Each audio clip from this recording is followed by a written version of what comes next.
मित्रों नमस्कार। मैं हूं राकेश कुमार। आप देख रहे हैं माता भीमत। मित्रों कल 21 मई को माननीय प्रधानमंत्री नरेंद्र भाई मोदी का जनसभा होना है मोतिहारी में। मोतिहारी के गांधी मैदान में पूरी तैयारियां चल रही हैं, बड़े जोरों शोर से सुरक्षा के कड़े प्रबंध किए गए हैं और कल इंतजार है लोगों को मोदी जी के आने का। लोगों में उत्साह है कि मोदी जी का भाषण सुनेंगे। मोदी जी आने वाले हैं, लेकिन मोदी जी के आने के पहले मोतिहारी चीनी मिल का मामला सामने आ गया है फिर एक बार। क्योंकि जब जब मोदी जी को मोतिहारी आना होता है तो ये चीनी मिल का मुद्दा सामने आ जाता है। राजनीतिक पार्टियां हो या मीडिया, चीनी मिल को तभी याद करता है जब या तो मोदी जी आवे या फिर चुनाव हो। उसके बाद जिस तरह राजनीतिक पार्टियां, राजनेता, जो जनप्रतिनिधि है वह अपनी जुबान बंद कर लेते हैं, उसी तरह मीडिया भी शांत बैठ जाती है। पूर्वी चंपारण में चकिया और मोतिहारी चीनी मिल दोनों ही बंद पड़े हैं, जबकि जबकि इन दोनों चीनी मिलों को जोड़ लिया जाए तो 50,000 से ज्यादा लोग इससे प्रभावित हुए हैं। 2002 में ही मोतिहारी चीनी मिल लगभग बंद हो गया था और तब से चीनी मिल या तो चुनावी मुद्दा बन गया है या फिर पक्ष विपक्ष एक दूसरे पर तंज कसे, इसके लिए एक बहाना मिल गया है। तंज कसने की बात कहें तो अभी तेजस्वी यादव ने इसकी चर्चा की। यही प्रधानमंत्री जी हैं, जब मोतिहारी जाते हैं तो कहते हैं कि ये चीनी मिल को हम चालू कराएंगे चुनाव के बाद और यहीं की चीनी की चाय वो पिएंगे। लेकिन अब तक वो मोतिहारी का चीनी मिल जो है वो चालू नहीं हो पाया। तो और लगातार इस पर तंज कसे जाते हैं और तंज वही कसते हैं जो कहीं ना कहीं उसके लिए जिम्मेवार भी हैं। हालांकि कुछ बाहर के लोग भी हैं, जैसे प्रशांत किशोर ने भी इस पर चर्चा की है। मोतिहारी चीनी मिल के लिए विशेष बात यह है कि उस मिल पर, जिस मिल पर प्रधानमंत्री ने स्वयं से टिप्पणी की थी कि मैं मोतिहारी चीनी मिल के बने हुए चीनी से चाय पीकर ही वापस लौटूंगा, लेकिन उस चीनी मिल की सच्चाई यह है कि मिल तो बंद है ही। उस मिल के जमीन को उन्हीं के पार्टी के नेताओं ने लोकल प्रशासन के मिली भगत से खुलेआम पूरे पब्लिक की जानकारी में लोगों ने उस मिल के जमीन को हड़प लिया, औने पौने दाम में अपने और अपने रिश्तेदारों के नाम पर लिखवा दिया। और तेजस्वी यादव, फिर मुकेश सहनी, इन सारे लोगों ने चीनी मिल को लेकर भाजपा पर तंज कसा है। लेकिन सच्चाई यह है कि यह भी इसमें बराबर के हिस्सेदार हैं, भागीदार हैं। मतलब चुनावी मुद्दा तो ये चीनी मिल बन जाता है, एक दूसरे पर तंज कसने के लिए ये मुद्दा बन जाता है, लेकिन इसकी दुर्गति का जिम्मेवार कौन है, यह समझने वाली बात है। क्योंकि आपको आश्चर्य होगा कि पूर्वी चंपारण के दो सांसद माननीय राधा मोहन सिंह और डॉक्टर अखिलेश सिंह दोनों ही केंद्र में कृषि मंत्री रहे हैं। कृषि कल्याण मंत्री थे राधा मोहन सिंह और डॉक्टर अखिलेश सिंह कृषि राज्य मंत्री थे, लेकिन कुछ भी नहीं हुआ। अगर राज्य सरकार की बात करें तो तीन तीन मंत्री रहे हैं। गन्ना मंत्री प्रमोद कुमार, गन्ना मंत्री जो विधायक हैं अभी मोतिहारी के, उसके अलावा डॉक्टर शमीम, वह भी मंत्री रहे हैं। उसके अलावा अभी कृष्णनंदन पासवान, यह भी मंत्री रहे हैं। तो बिहार सरकार में भी गन्ना और कृषि को लेकर मंत्री तो रहे हैं यहाँ, लेकिन इस चीनी मिल को लेकर किसी ने अपनी संवेदनशीलता नहीं दिखाई। सारे लोग कहीं ना कहीं इस चीज से पीछे भागते रहे और इन्होंने न कभी इस चीनी मिल को खुलवाने की प्रयास किया और न ही कोई दूसरा चीनी मिल स्थापित करने का प्रयास किया।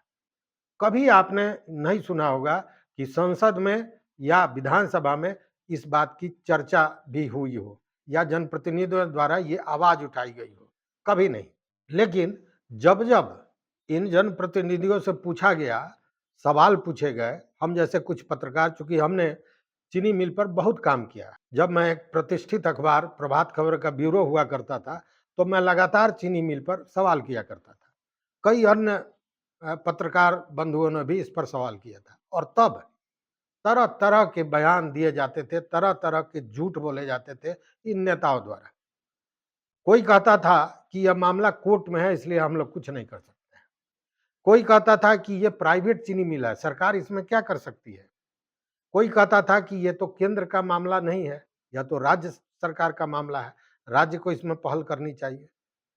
लेकिन बहुत बड़ी आबादी मोतिहारी की है, चाहे चकिया के इलाके में हो या मोतिहारी के इलाके में, दोनों चीनी मिल को बिहार सरकार को अधिग्रहण करना चाहिए, चालू कराना चाहिए। कोई कहता था कि केंद्र तो चाहती है लेकिन राज्य इसमें अड़ंगा लगाता है, जबकि ऐसा कई बार हुआ है कि डबल इंजन की भी सरकार रही है, लेकिन इस पर कुछ नहीं हुआ। न बंद चीनी मिल खोला गया और न ही किसी दूसरे की स्थापना का प्रयास किया गया।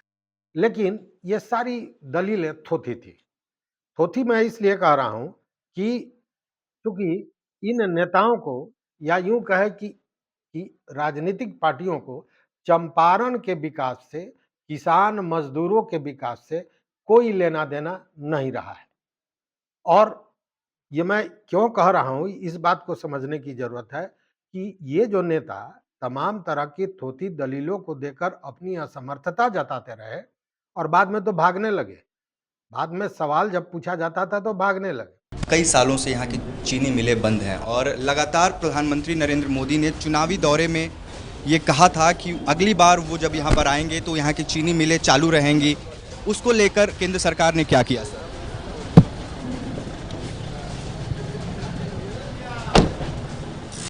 तो ये जो तमाम थोथी दलीलें देकर नेता चीनी मिल को खुलवाने में असमर्थता जताते रहे, उसको सबसे बड़ा और करारा जवाब दिया एक आईएएस पदाधिकारी ने। आईएएस पदाधिकारी आरएस पांडे। जब उन्होंने इसकी पहल की तो चंपारण के सुगौली में बंद पड़ी चीनी मिल को उन्होंने खुलवाया। लौरिया चीनी मिल को खुलवाया। एक पदाधिकारी की बात मैं कर रहा हूं, जो केवल पदाधिकारी थे, सरकार नहीं थे, लेकिन उनके भीतर इच्छा शक्ति थी। तो उन्होंने एचपीसीएल का जो डेवलपमेंट फंड होता है, उससे इन दो चीनी मिलों का की स्थापना करवाई। और उसका लाभ देखिए कि उस क्षेत्र के, मतलब ये उत्तरी क्षेत्र के चंपारण के जो किसान हैं वो खुशहाल हैं। लौरिया बेतिया में था, वहाँ के किसान खुशहाल हैं, क्योंकि कैश क्रॉप होता था। किसान चाहे छोटे हों या बड़े हों, या मजदूर हों, या ट्रैक्टर चलाने वाले हों, या चीनी बेचने वाले हों, जो भी हों, बहुत बड़ी संख्या में लोग इससे प्रभावित होते थे और उसका लाभ आज इन लोगों को मिल रहा है। वहाँ किसानों की स्थिति बनिस्पत यहाँ के बेहतर है, अच्छा है।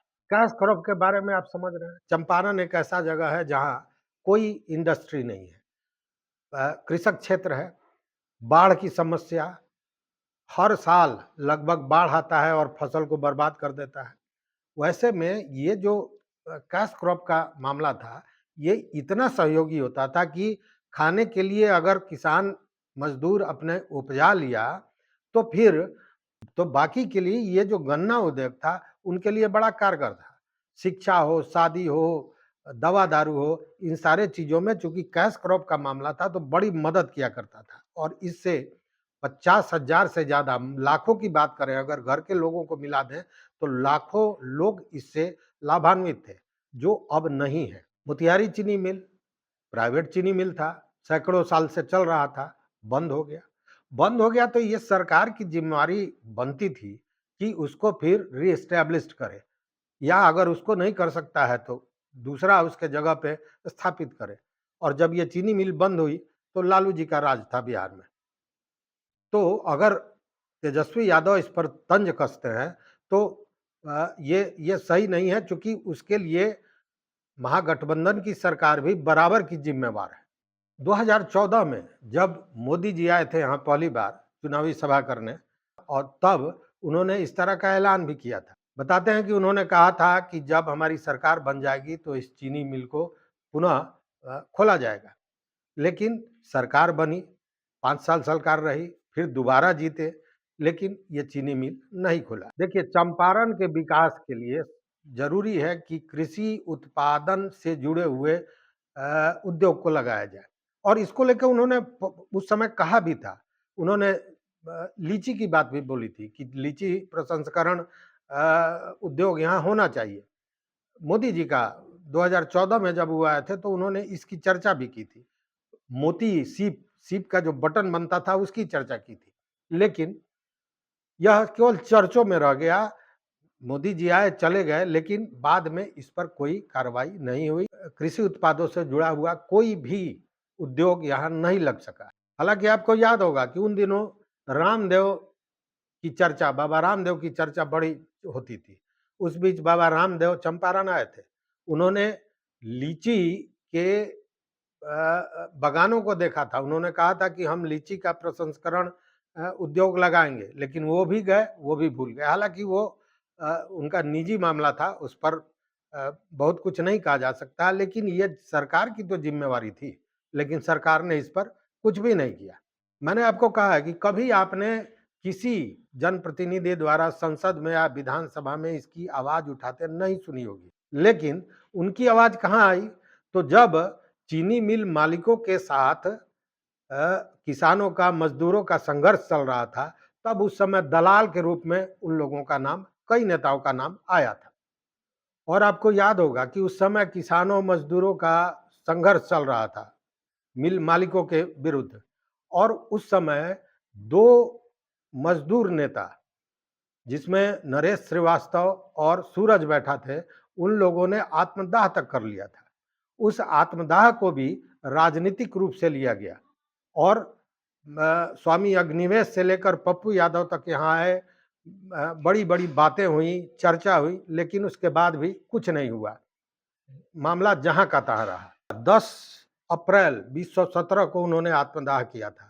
उसके बाद अभी स्वर्गीय हो गए हैं सुशील मोदी आए थे, कई नेता आए थे, उन लोगों ने आश्वासन दिया था कि चीनी मिल को खोला जाएगा, लेकिन कुछ नहीं हुआ। उन मजदूरों का जो आत्मदाह था वो अभी व्यर्थ चला गया, और उसके कारण जो लगभग 600 मजदूर थे चीनी मिल के, वो एड़िया रगड़ रगड़ कर जीने को मजबूर, उसमें कई लोग मर गए। क्योंकि जिन्होंने जीवन भर चीनी मिल का काम किया था, उनके लिए कोई दूसरा काम करना भी संभव नहीं था, और चीनी मिल ने उन लोगों को हटाया भी नहीं था। वो रोज आते थे, दिन भर बैठते थे, चले जाते थे, और ये प्रक्रिया वर्षों तक चली। और जब ये आत्मदाह हुआ था, उसके कुछ दिन के बाद ही मोदी जी आए थे। मोदी जी आए थे यहाँ पे दूसरे कार्यक्रम में, लेकिन उन्होंने कभी इस बात की चर्चा भी नहीं की। उनको याद भी नहीं आया कि 2014 में उन्होंने चीनी मिल को लेकर कोई चर्चा की है। लेकिन इस सारे घटनाक्रम के बाद भी किसी भी जनप्रतिनिधि ने चीनी खोलने को लेकर कोई सार्थक प्रयास नहीं किया। हाँ, प्रयास जरूर हुआ। चीनी मिल की जमीन का बंदरबांट कैसे हो, इसको लेकर भी कई विवाद उठे, चर्चाएं चली, कई नेताओं का नाम आया, लेकिन चीनी मिल को खोलने के नाम पर किसी का जुबान नहीं खुला। लेकिन मेरा यह कहना नहीं है कि यह केवल गलती भाजपा की है। केवल मैं भाजपा का या किसी नेता को दोष नहीं दे रहा हूं, क्योंकि कांग्रेस का भी सरकार था, यूपीए 2 की सरकार थी, और तब डॉक्टर अखिलेश सिंह कृषि राज्य मंत्री थे। तब शरद पवार जो कृषि मंत्री थे वो बीमार थे, और पूरे एक तरह से कहें कि विभाग को देखने की जिम्मेवारी डॉक्टर अखिलेश सिंह की थी। डॉक्टर अखिलेश सिंह को दोबारा चुनाव लड़ना था, तो उन्होंने बाज़ाब्ता इसके लिए एक घोषणा की कि मोतिहारी के शरीयतपुर में एक चीनी मिल खुलेगी। रुइया जो बड़े व्यवसाय थे उनको लाया गया, लगभग 100 एकड़ जमीन एक्वायर किया गया किसानों का, लेकिन उसके बाद बड़े धूमधाम से भूमि पूजन के बाद मामला ठंडा बस्ता में चला गया, और आज वो जमीन पुनः किसान उस पर हल जोत रहे हैं, लेकिन चीनी मिल नहीं खुला। तो ये मैंने जो कहा कि किसी एक व्यक्ति या किसी एक दल का मामला नहीं है, ये सारे लोग एक ही तरह से काम किए हैं चंपारण के विकास को लेकर और किसानों के विकास को लेकर। मतलब कि किसी का ध्यान इनकी ओर नहीं रहा है। डॉक्टर अखिलेश सिंह ने 100 एकड़ जमीन एक्वायर करवाया था रुइया से, मतलब कि अगर सरकार चाहती तो ऐसा नहीं है कि जमीन नहीं मिलता, और अब जो आधुनिक चीनी मिल है उसके लिए 100 एकड़ और 50 एकड़ की जरूरत नहीं है, 1 एकड़ जमीन काफी होता है एक चीनी मिल के लिए। और इस तरह के चीनी मिल अगर महाराष्ट्र और बाकी जगहों पर जाएं तो आपको सैकड़ों की संख्या में मिलेंगे जो 1 एकड़ के भीतर बना हुआ है, 6 कट्ठा 7 कट्ठे में चीनी मिल बनते हैं। मतलब कि सरकार की इच्छा शक्ति होती, चाहे वो किसी की सरकार हो, कोई भी राजनेता हो, कोई भी जनप्रतिनिधि हो, तो ये हो सकता था, लेकिन नहीं हुआ। और वो कहीं न कहीं चंपारण के किसानों का, मजदूरों के दुर्दशा का सबसे बड़ा कारण बना। लेकिन ऐसा नहीं है कि केवल इसमें राजनेता ही दोषी हैं। दोषी यहाँ के लोग भी हैं, यहाँ के किसान भी हैं, यहाँ के मजदूर भी हैं। क्योंकि जब चीनी मिल के मजदूरों ने संघर्ष किया था, तो उसमें जो किसानों का समर्थन होना चाहिए था, जिस तरह से आम आदमी का समर्थन होना चाहिए था, उसमें कहीं न कहीं कमी रह गई। जब ये आत्मदाह की घटना हुई उसके बाद बाकी के कई नेता बाहर से आए, जिसमें हमने बताया कि स्वामी अग्निवेश तक पहुँचे थे। उन लोगों ने इस तरह का माहौल पैदा किया जैसे अब सब कुछ ठीक हो जाने वाला हो, और उसके साथ ही आंदोलन ठंडा पड़ गया, लोग घबरा गए और मामला समाप्त हो गया। मतलब दूसरे शब्दों में कहें तो कभी चंपारण के आम लोगों ने, आम किसान ने, छोटे किसान ने, मजदूरों ने इसको लेकर जिस तरह का संघर्ष होना चाहिए था, उस तरह का संघर्ष भी नहीं किया। चूँकि मैं इन चीज़ों को इसलिए बोल रहा हूँ कि शुरू से मैं चीनी मिल के मामले को देखता रहा हूँ, इस पर खबरें करता रहा हूँ, एक-एक चीज़ों से वाकिफ़ हूँ। हालाँकि अब मोदी जी के आने की चर्चा है, तो मोदी जी के आने की चर्चा है तो सोशल मीडिया पर लगातार ये ट्रेंड हो रहा है, चीनी मिल की बातें आ रही हैं। लेकिन ये सोशल मीडिया पर लिखने वाले भी उन्हीं तरह के लोग हैं कि किसी के घर में आग लगता है तो आग बुझाने के बजाय ये मोबाइल लेकर उसका वीडियो बनाते हैं, अलग से ताली बजाते हैं। तो इस व्हाट्सएप के आंदोलन से कुछ नहीं होना है जब तक यहाँ के किसान, यहाँ के मजदूर, यहाँ का आम आदमी इसके लिए आंदोलन नहीं करता है। चूँकि नेताओं में, पार्टियों में इस तरह की इच्छा शक्ति नहीं है, अगर रहती तो ये सारी समस्याएं दूर हो जाती। और इंतजार भी कब तक? 20 साल आपने इंतजार किया, अब कितना इंतजार करेंगे और किस सरकार का इंतजार करेंगे? लेकिन अब इसमें एक और चीज है और उसको मैं बहुत बुरा मानता हूं कि वोट का बहिष्कार होना चाहिए। हमने सोशल मीडिया में एक जगह देखा, तो वोट बहिष्कार इसका निराकरण नहीं है। इसमें तो और दमखम के साथ वोट देना चाहिए कि सरकार मजबूत बने, अच्छी सरकार आए, अच्छे जनप्रतिनिधि आवे जो इन चीज़ों को देखें, इन समस्याओं को देखें, इसके लिए सदन से संसद तक आवाज़ उठावें। ये एक मौका भी है। मौका इसलिए कि 2025 का चुनाव आने वाला है। और देखिए, सबसे बड़ी बात है कि चाहे एनडीए की सरकार बिहार में रही हो या महागठबंधन की सरकार रही हो, मुख्यमंत्री तो नीतीश कुमार रहे हैं।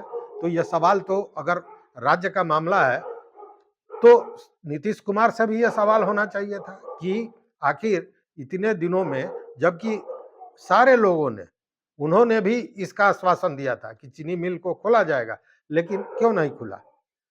आप अगर एनडीए में थे तो एनडीए डबल इंजन की सरकार थी, मोदी जी ने कहा था, कृषि मंत्री ने कहा था खुलना चाहिए था। या मतलब महागठबंधन की सरकार थी, उसमें भी आप मुख्यमंत्री थे, तो उस समय भी आपको पहल करनी चाहिए थी, तो आपने नहीं किया। तो कहने का मतलब यह है कि एक ये मौका है चंपारण के लोगों के लिए कि वो 2025 के चुनाव को देखते हुए एक बार फिर मन बनावें और अपने चीनी मिल की मांग को सामने रखें, इसके लिए आवाज उठावें। अब देखने वाली बात होगी कि यह आंदोलन, यह लड़ाई केवल मोदी जी को लेकर एक तंज कसने तक रह जाता है या कि फिर सच में ये धरातल पर आता है और इसका कोई रास्ता निकल पाता है। तो इस वीडियो में बस इतना ही। देखते रहिए मत अभिमत। चैनल पर नए हो तो निश्चित रूप से सब्सक्राइब कीजिए, लाइक कीजिए, दोस्तों के साथ शेयर कीजिए और इन सारे चीज़ों पर अपना मंतव्य जरूर दीजिए, अपना विचार जरूर दीजिए कि क्या होना चाहिए, क्या मोतिहारी के लिए, चंपारण के लिए चीनी मिल आवश्यक है या नहीं। देखते रहिए मत अभिमत। बहुत बहुत धन्यवाद, बहुत बहुत धन्यवाद।